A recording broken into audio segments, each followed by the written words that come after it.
America Iran युद्धाचा थेट परिणाम व्यापारी वर्गावरती होत आहे। त्याचबरोबर ती आता पर्यटन क्षेत्रामध्ये सुद्धा याचे पडसाद आपल्याला पाहायला मिळत आहेत।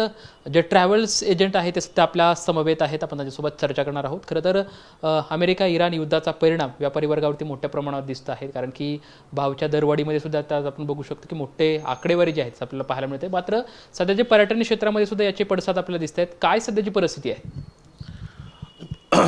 या युद्धाचा पहिला फटका तर आमच्या ट्रॅव्हल कंपनीलाच बसला, कारण ज्यावेळेस मिडल ईस्टची एअरस्पेस बंद झाली त्यावेळेस बरेच पर्यटक विदेशामध्ये अडकलेले होते।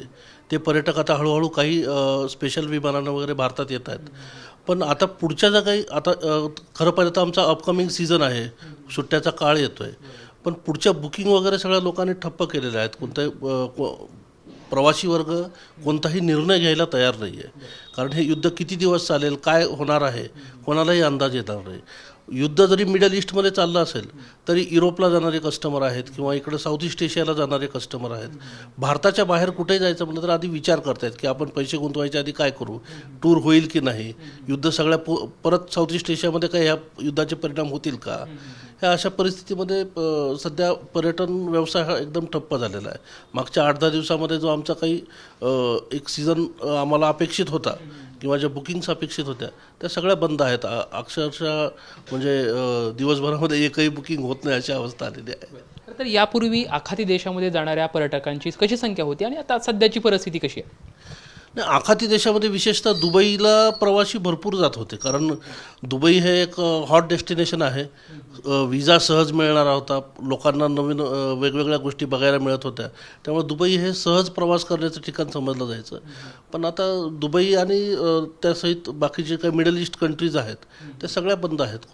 कुठेही म्हणजे विमानच बंद असल्यामुळं पर्यटनाचा हा म्हणजे विषयच नाही आहे तिथे। सध्या आता ही अशीच जर परिस्थिती निर्माण झाली तर तुमच्या क्षेत्रावरती सध्या कशा परिणामाला सामोरं जावं लागणार? एक साधारण काय टक्केवारी असू शकते की पहिली इतकी टक्केवारी असायची पर्यटन जायची आणि आत्ताची सध्याची परिस्थिती? आम्हाला तर आता परत एकदा तो कोरोना काळ आल्यासारखा वाटतो अक्षरशः, कारण कोरोना काळामध्ये जसं ठप्प झालं होतं तशी परिस्थिती सध्या निर्माण झालेली आहे। आणि ज्या काही आधीच्या बुकिंग आहेत ते लोकंसुद्धा विचार करतात टूरला जायचं की नाही, आणि पुढच्या बुकिंग तर एकदम ठप्प झाले। त्यामुळं अगदी 10% 20% बिझनेस चालू आहे म्हणलं तरी हरकत नाही। त्यातल्या त्या देशांतर्गत जे टूर आहेत त्या चालू आहेत किंवा त्याच्याबद्दल लोक विचार करतात। विदेशात जाण्यासाठी तर खूप लोकांमध्ये संभ्रम अवस्था आहे। अमेरिका इराण यांचा जो युद्ध संघर्ष सुरू आहे, या युद्ध संघर्षामुळं आंतरराष्ट्रीय स्तरावरची वाहतूक पूर्णपणे ठप्प आहे आणि याचा थेट परिणाम खरं तर जे ट्रॅव्हल्स एजंट आहेत त्यांना सध्या फटका आपल्याला बसताना आपल्याला पाहायला मिळत आहे।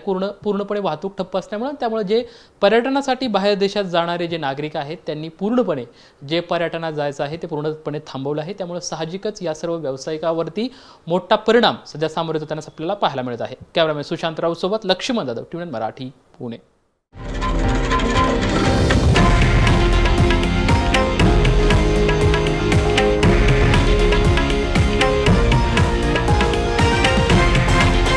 हे आहे देशातील नंबर 1 न्यूज नेटवर्क आणि आपण पाहत आहात TV9 मराठी, एकमेव।